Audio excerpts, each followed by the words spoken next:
Izum во Чешиново Облешево депонија е сместена во најплодните ниви меѓу селата Кучичино и Теранци. Депонија на 500-600 може 1000 декара да има. Тука има култури. Пшеница, има јачмен, има лозови насади, има бостани.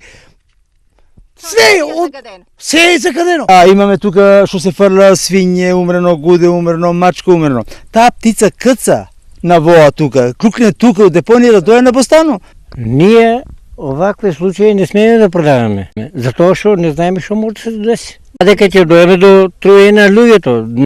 Имаме направена штета, да не претерам, над 500 евра. За иронијата да биде поголема. А нашето ѓубре од нашите села не го збират. Само го збират од Чешиново и од Облешево. А сега кај нас го донесат ѓубрето. Како прво и да се зима ѓубрето, не значи дека ние треба тука да го оставиме. Не, на нас не ни треба тоа, затоа што ни стварно усред поле.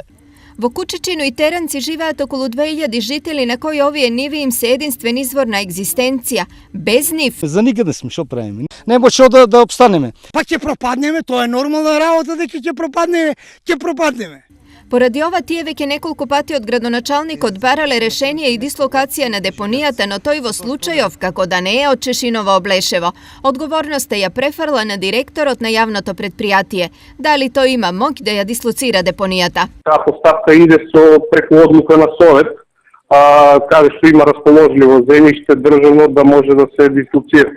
Меѓутоа, значи, се додека не седнеме да правиме еден состанок, не би можел да кажам. Ова не е одговорот што селаните од Кучичино го очекуваа, па тие испратија своја порака до градоначалникот Личков. Ако не се преземат мерки, ако не дојдат да дислоцират за неколку време, ние не викаме одма утре, ќе земеме трактор, ќе собереме луѓето и ѓубрето целото ќе отовариме, ќе однесеме пред неговата куќа у Облешево и пред канцеларијата. Па ако му е добро, тогава и на нас ќе ни биде добро.